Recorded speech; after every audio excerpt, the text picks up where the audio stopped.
a millionaire CEO, Kwame Adebayo, orchestrated a blind date where he brought his twin daughters and presented himself as a man of simple means. The whole dynamic shifted the moment she offered to cover the check. "You brought children on a date," the hostess murmured, her eyebrow arching as Kwame shifted the squirming twins in his arms. "Indeed," he answered with a calm he didn't feel, a diaper bag slung precariously over his shoulder. "It's not exactly a date." The woman's expression was doubtful, but she led them toward a table near the window. "You're fortunate. We only have one other reservation with children tonight." Table 5-inch. Kwame gave a slight nod, his heart racing more than it ever had during a tense boardroom negotiation.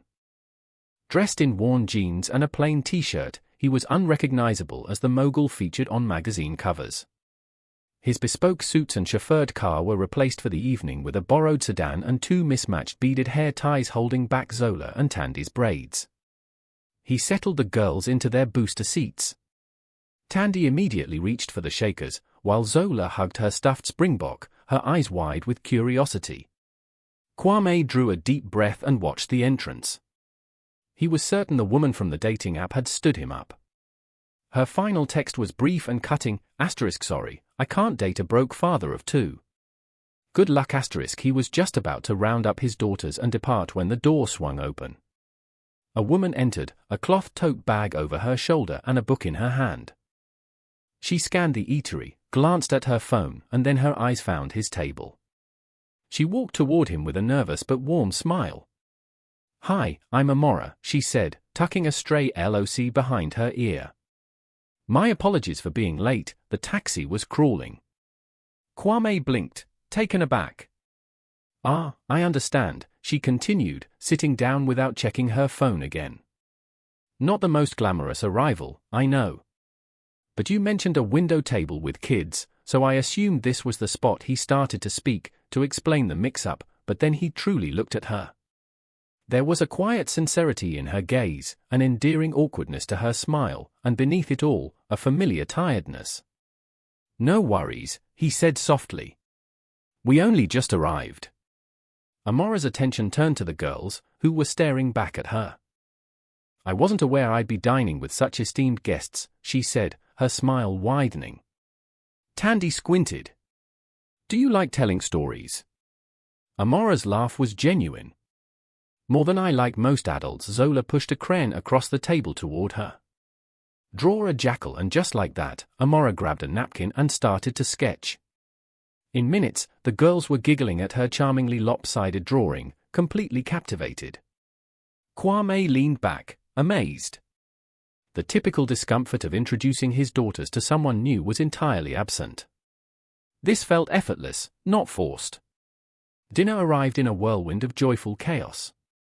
Pap and stew met the tablecloth, juice was spilled, and a mountain of napkins was used. Amora didn't bat an eye. She helped Tandy wipe her chin and recounted a hilarious tale of her slipping and falling into a display of mangoes at a bustling market. The girls roared with laughter. Kwame felt a warmth spread through his chest, an unfamiliar sensation. Years had passed since anything had felt so natural. Amora never inquired about his profession.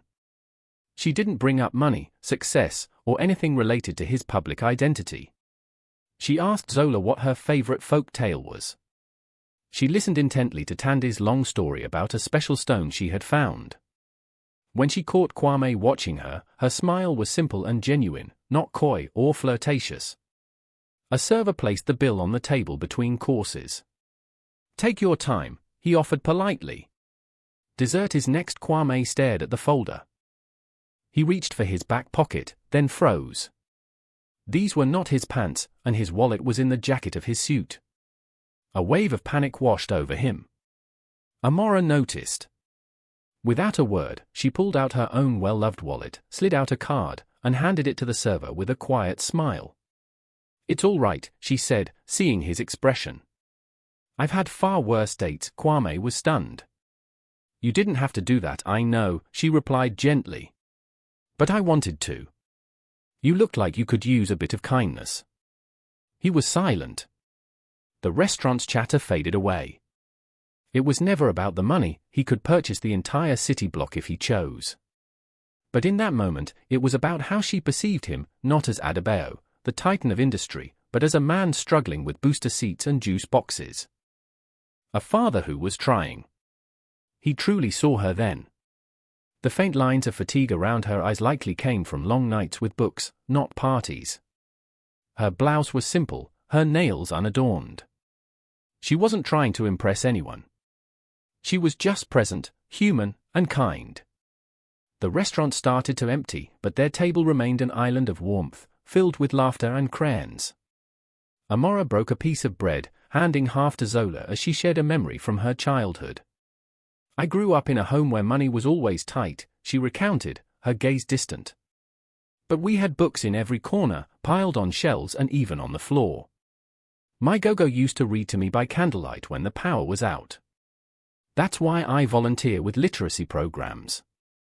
Books made me feel wealthy when we had nothing else. Kwame listened, captivated. Her voice held no envy, no bitterness for what she lacked, only a deep gratitude for what she had been given.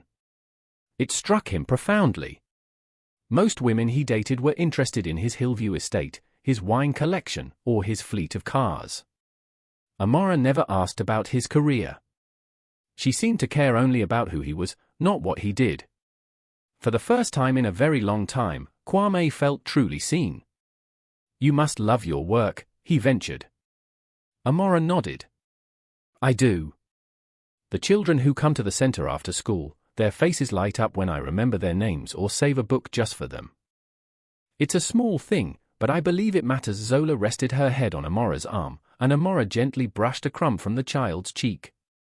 These two, she whispered, are something special. Kwame swallowed past a lump in his throat. They are my entire world. When the meal concluded, Kwame offered to walk Amora to the taxi rank or give her a lift. It's not a fancy car, he said with a wry smile. But it runs. Amora hesitated, glancing outside. That's kind, but I enjoy the walk. It helps me clear my head. He tried to hide his disappointment. Of course, she gave a little wave to the girls and bent to kiss Zola's forehead. Thank you for the wonderful drawing. Come tell stories again. Tandy called out. Amora's smile lingered. Perhaps then she turned and disappeared into the night. The drive home was silent. The twins were already asleep in their car seats, their hands still smudged with crayon. The napkin art, a drawing of a jackal with too many whiskers and the words *Amora plus Zola * in wobbly letters, was tucked into the dashboard. After parking in his sprawling garage, he stared at it, his heart tightening.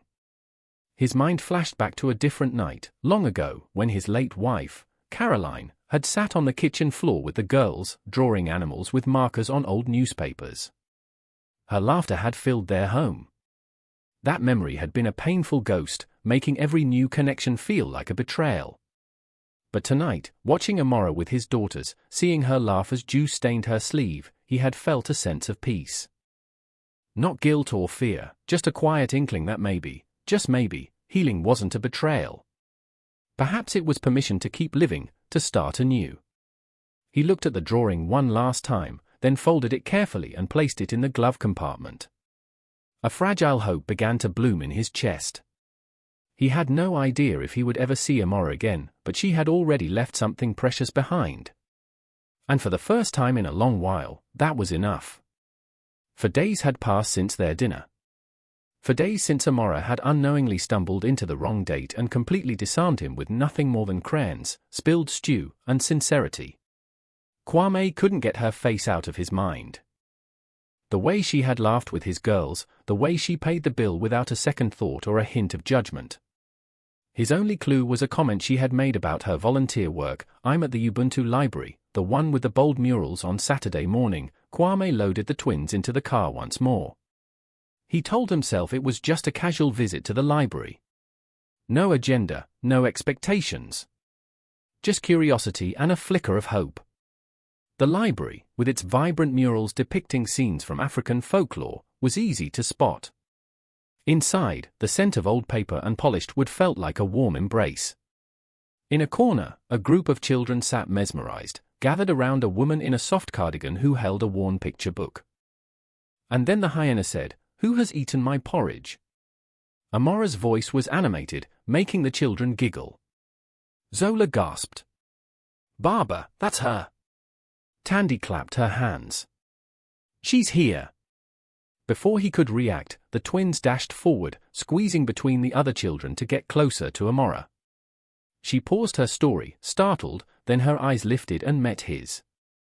They widened in recognition as she saw him standing by the entrance, his hands tucked into his jacket pockets. Hello, he said quietly. She gently closed the book. Everyone, let's take a short break. 5 minutes, okay? The children groaned but scattered toward beanbags and shelves. Amora stood up. You found me, Kwame nodded. I remembered what you said about the murals. The silence that hung between them was thick with uncertainty, but not hostility. Zola held up a folded piece of paper. We made you another drawing. Amora accepted it with a soft smile. Thank you, sweetheart. Her gaze then returned to Kwame. You weren't the man I was supposed to meet that night, no, he admitted. You were meeting someone else. Amora crossed her arms. Then why did you let me stay? Kwame took a slow breath. Because I couldn't leave.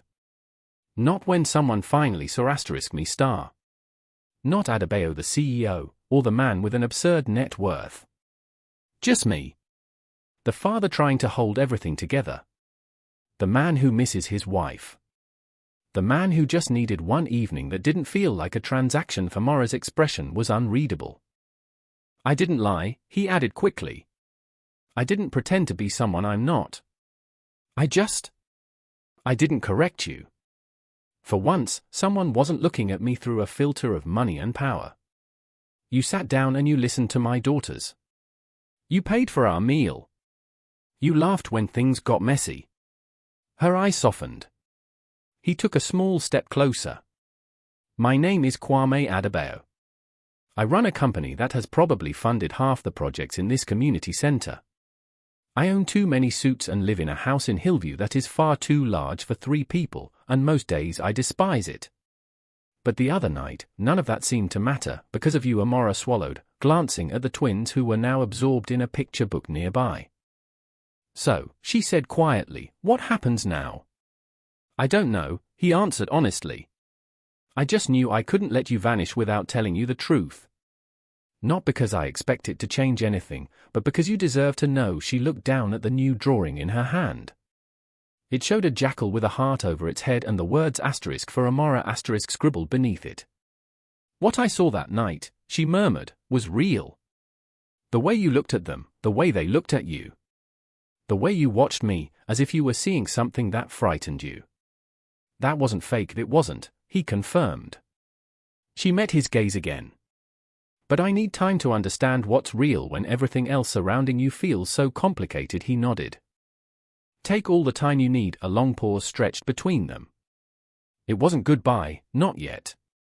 And for the first time, that felt like enough. In the days that followed, their meetings were small and quiet. Kwame began bringing the twins to the library more frequently, always on purpose, though Amora would smile and pretend to be surprised each time they arrived. They met at a park once, too. The girls ran barefoot through the grass while Amora read aloud from a book of fables. Kwame sat on a bench, watching her, realizing that her presence made even an ordinary afternoon feel profound. Not flashy or dramatic, just steady. Then one Friday evening, a folded note appeared in Amora's mailbox at her small apartment above a craft shop in Soweto. Childlike handwriting scrolled across it, Dear Mama Amora, come eat with us. We made drawings and treats. Love, Zola and Tandy and Baba, too. Amora pressed a hand to her heart and smiled, knowing she couldn't refuse. That Sunday, Kwame drove them to his family's traditional homestead in the Eastern Cape. This was my mother's home, he explained as they turned onto the gravel path. I've kept it just as she left it. It's where I come when I need to stop being Mr. Adebayo. The house was modest and welcoming, with clay pots of flowers on the porch and the gentle sound of beaded curtains clinking in the breeze. Inside, Zola and Tandy had turned the living room into an art gallery, taping their crayon masterpieces to every wall. Amora laughed as she entered. You weren't exaggerating about the drawings. Zola grabbed her hand. Come, sit by me. It was a simple meal of pap and stew, by popular demand. Kwame wore an apron that read *kiss the cook* and feigned embarrassment when sauce splattered on his shirt. The girls chatted endlessly about library books and drum circles. Amora listened, asked questions, passed the bread, and never once glanced at her phone. After dinner, while Kwame brought out a Morobaraba board, Amora helped clear the dishes. As she knelt to tie Zola's shoe, the little girl tilted her head back, braids bouncing. "You have a LOC in your eyes," Amora said gently, reaching out. She brushed it aside and carefully clipped a tiny beaded pin in place.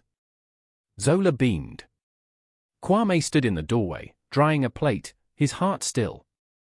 In that single moment, something shifted. The way Zola looked at Amora, with pure trust and the kind of unrestrained affection only a child can give, stole his breath. It wasn't coached or manipulated. It was real. Amora sat back on her heels and looked up at him. "I've never seen a child trust me so quickly." Kwame's voice was low. "I've never seen anyone make them feel so safe so fast." She looked at him, surprised.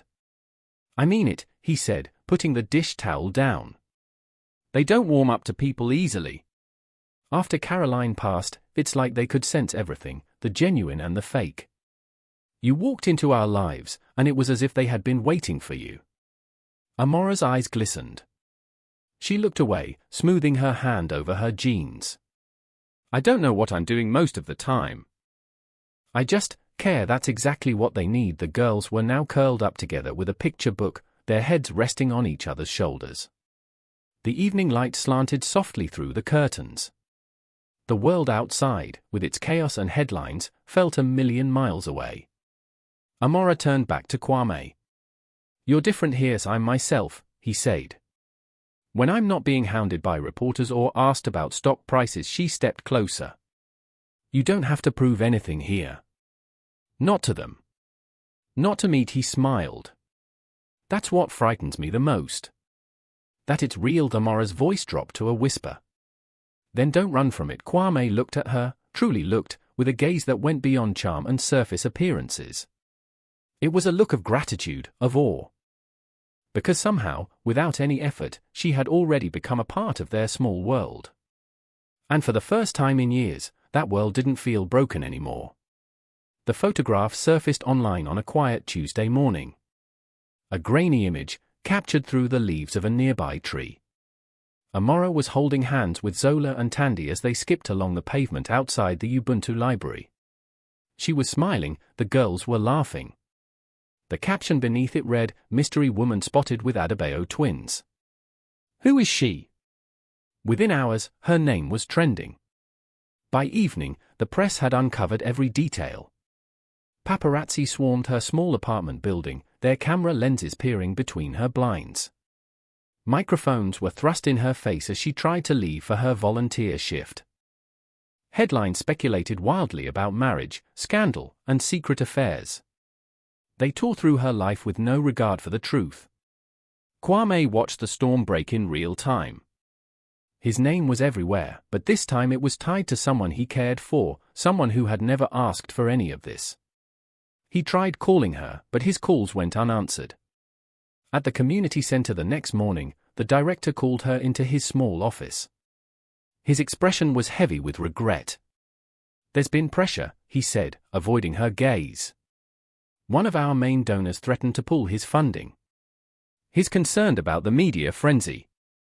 He says it's a distraction." Amora's heart sank. "I haven't done anything wrong, I know," the director said quietly. "But they don't care about right and wrong, only about appearances." She walked out of the center carrying a small box of her belongings, the whispers of her colleagues trailing her like shadows.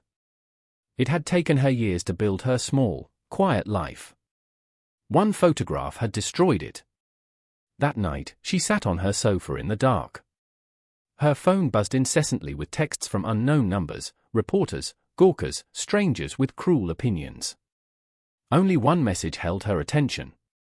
"Amora, please talk to me. I had no idea this would happen." Kwame *, but she couldn't bring herself to reply. The next morning, the chaos arrived at her doorstep. Dozens of reporters lined the street outside her building. Neighbors peered from their windows.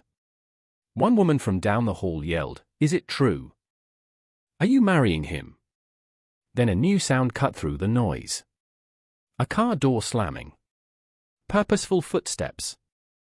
The unmistakable hush that descends on a crowd when someone unexpected appears. Kwame Adebayo stood at the bottom of her steps, his tailored coat unbuttoned, his hair slightly disheveled by the wind. The cameras flashed furiously. He ignored them all, his gaze fixed on Amora's door. From her window above, she watched him, her hands trembling on the curtain. He took a step forward, raising his voice just enough to be heard over the clamor. "I can't change the world, Amora," he called out. "But I can stand between you and it. I can take the cameras, the questions, the noise. Just say the word." His voice cracked slightly. "Let me stand with you." She stood frozen behind her door, her heart hammering against her ribs. Tears welled in her eyes. Her fingers hovered over the lock, but she didn't turn it. Instead, her voice emerged, small but clear through the wood. "You have to protect your daughters. Don't let them get caught in this. They're already in it," he replied, his voice strained. "Because they've asked about you every single night this week. Because they miss you. And so do I." She swallowed a sob. "I didn't ask for this, I know," he said. "But neither did we. And yet somehow this became the most real thing in my life in years." A long silence stretched out. The cameras clicked. The wind blew. "I'm sorry," she whispered through the door. "But I need you to go." He stood there a moment longer, then nodded slowly. He turned and walked back through the crowd, each step heavy and deliberate. Amora slid to the floor, her back against the door, the box from the community center beside her. She closed her eyes, and for the first time in a long time, she wished the world would just stop turning. Amora hadn't taken down the drawing. It was still taped to her front door, its wobbly lines and uneven hearts a constant reminder. "We miss you, Mama." Amora was written in crayon. Zola had drawn it in purple, Tandy's handprint was stamped in orange in the corner. For 3 days, Amora paused every time she left her apartment, her fingers brushing against the paper. And each time, she walked away with an aching heart. The media frenzy had quieted, moving on to the next scandal, but the damage was done. Her volunteer position was still on hold. Her name remained fodder for online gossip. She told herself it was for the best: distance, silence, no attachments. But every night she dreamed of small hands in hers and giggles over picture books. She missed the messy dinners, the chaotic drawings, and the warmth that had filled the small homestead in the Eastern Cape. She missed them. At Kwame's estate, a heavy, hollow silence had descended. The girls felt it more than he'd anticipated. They didn't understand public scrutiny or donor pressure. They only knew that Amora had disappeared. On the third night, Tandy climbed into his lap before bed, her eyes shining with confusion. "Is Mama Amora gone forever?" she asked. Kwame gently wiped a tear from her cheek. "No, sweetheart. She just needs a little time." Tandy clutched his shirt. "Did we do something wrong?" Kwame's chest tightened. "Not at all. She loves you so much." Tandy's voice trembled. "Then why won't she come back?" He had no answer for her. The next morning, he found both girls at the kitchen table, surrounded by crayons. They were quiet and unusually focused. When they finished, Zola held up their new creation, a drawing of 3 stick figures labeled Us, with hearts floating around them. Above it were the words, "We bring our hearts." Kwame looked at the drawing for a long time. Then he stood up. "We're going to see her," he said. Zola's eyes lit up. Tandy clapped her hands. They dressed quickly. No cameras followed them this time. He took the back streets, parked 2 blocks away, and carried the girls in his arms to avoid any lingering press. When they reached her door, the old drawing was still there, fluttering in the breeze. He knocked. No answer. He knocked again, more softly. Still nothing. He looked down at his daughters. "Are you ready?" Zola nodded and reached up, taping their new drawing directly below the old one. Then the girls stood side by side before the door, their arms stretched out, ready for a hug they weren't sure they would receive. Inside, Amora had been sitting on the floor, trying to organize her books to keep her mind occupied. When she heard the knock, she froze. Then she heard it, small voices giggling, the rustle of paper, and the unmistakable sound of love waiting on her doorstep. She opened the door slowly, and there they were. Zola and Tandy stood with their arms wide open, their eyes bright. No fanfare, no press, just hope. With Zola whispered. Amora fell to her knees, her arms flinging open as tears streamed down her face. The girls ran into her embrace without hesitation, burying their faces in her neck. I missed you, Amora choked out, so much. Kwame stood quietly behind them, his hands in his coat pockets. He waited until Amora looked up, her eyes filled with emotion. I didn't come with headlines, he said. I didn't come with promises. I just came with my heart. And there she rose slowly, still holding the girls. Why did you really come? He exhaled. Because I can live without the fame, without the money, without the noise. But I can't live without this. Not without you. The girls squeezed Amora tighter. She closed her eyes. I thought I had to protect you from all of it. You were trying to protect us by leaving, he said gently. But that's not protection. That's pain. She opened the door wider. Then come in. He stepped forward, the girl still wrapped around her legs. The moment was quiet. No reporters, no flashing lights. Just for hearts in a doorway. I don't need anything else, he whispered. She nodded, her voice breaking. Me neither, and this time, no one let go. Life after that day never returned to how it was before. Instead, it blossomed into something better, quieter, and more honest. Kwame and Amora began again, not in secret or with fanfare, but with a gentle determination to build their life correctly. There were no staged photo opportunities or grand announcements, only walks in the park, story time in the living room, and grocery trips where Zola insisted on pushing the trolley while Tandy rode inside. Amora moved forward cautiously, but she stayed. And Kwame respected her pace, never rushing her, never pushing. The world had already tried to tear her from her comfort zone. He refused to be another force doing the same. Instead, he asked her softly, if you could do anything in the world, what would it be? Amora smiled. Start a reading program for children who don't have books.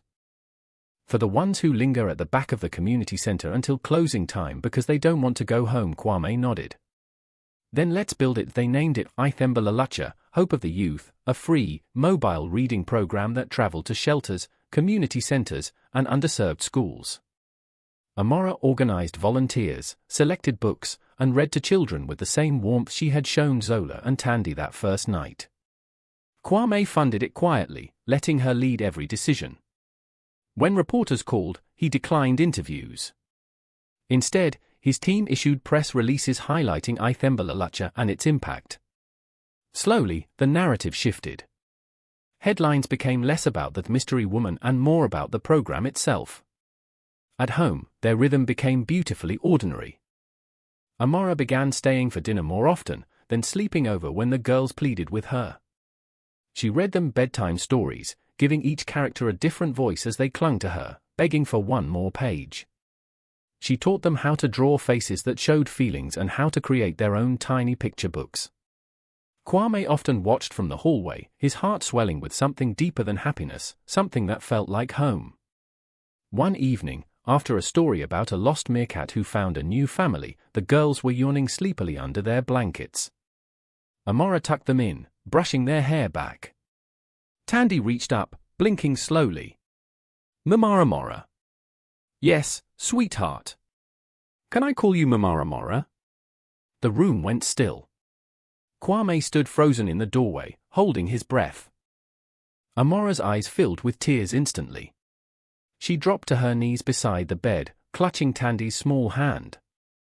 If that's what you want, then yes. Of course, you can. Tandy nodded, curling closer. Zola reached out for her, too. Amora kissed their foreheads, her tears falling silently onto their blankets. Kwame stepped into the room, sat on the edge of the bed, and took Amora's hand in his. He didn't speak. He didn't need to. The girls fell asleep holding onto her fingers. Later that night, after the dishes were done and the house was quiet, Kwame and Amora sat on the porch swing at the homestead, wrapped in a blanket, listening to the beaded curtains his mother had hung decades ago. "I never wanted to replace anyone," Amora whispered. "You didn't," he said. "You became something entirely your own." She leaned her head on his shoulder. "I didn't think I had enough to give." Kwame looked at her, his voice thick with emotion. "You gave them a safe place to land. You gave me a reason to believe again." Amora smiled through fresh tears. "I guess this us just happened." "No," Kwame said softly. "It didn't just happen. We chose this. Every small moment, every quiet choice. We made this." She nodded, her heart full. And in the stillness of that evening, under the ordinary glow of a porch light, a family was no longer forming. It was already whole. 1 year later, so much had changed, yet everything that mattered remained beautifully simple. Amora still lived in her cozy apartment above the craft shop in Soweto. She had returned to the community center, not out of need, but out of love. Children still ran into her arms, and her name appeared in quiet articles about Ithemba Lalacha, but no one called her the CEO's fiancée anymore. She was just Amora, and that was more than enough. Kwame never asked her to move into his sterile Hillview estate. He understood she needed her own roots, not marble floors. Instead, they spent most of their time at the traditional homestead, a place of crayons, warmth, and beaded curtains. On a soft spring afternoon, they had a small family picnic in the backyard. Kwame had restored the worn wooden table from the night they first met, complete with its mismatched chairs. Amora smiled when she saw it. "You brought back the wrong table. Some mistakes," Kwame said, grinning, "are worth keeping." The girls ran barefoot, weaving daisy chains into their hair, their laughter echoing through the air. After they finished dessert, they disappeared inside, returning with a tiny box wrapped in napkins. "For you," Tandy announced, dropping it into Amora's lap. Inside was a ring woven from soft twine and colorful beads, uneven and precious. "We made it," Zola said proudly. "It's your special ring." Kwame knelt beside her, his voice trembling slightly. "I used to believe I would only be loved for what I had. My name, the money. But then came a wrong table, 2 little girls, and a woman who looked past all of it and saw me." He took her hand. "I'm not asking for a headline or a grand ceremony. Just this. Be you, with us. With them. Be the heart of this home." He paused. "Amora Ndlovu, will you marry me?" Amora laughed through her tears. She looked at the homemade ring and slipped it onto her finger. "We've been a family for a while now," she said. "You're just catching up." The girls shrieked with joy, circling them in a flurry of hugs and giggles. There were no cameras, no breaking news. Only sunlight, a gentle breeze, and 2 children who had unknowingly woven the most unexpected love story.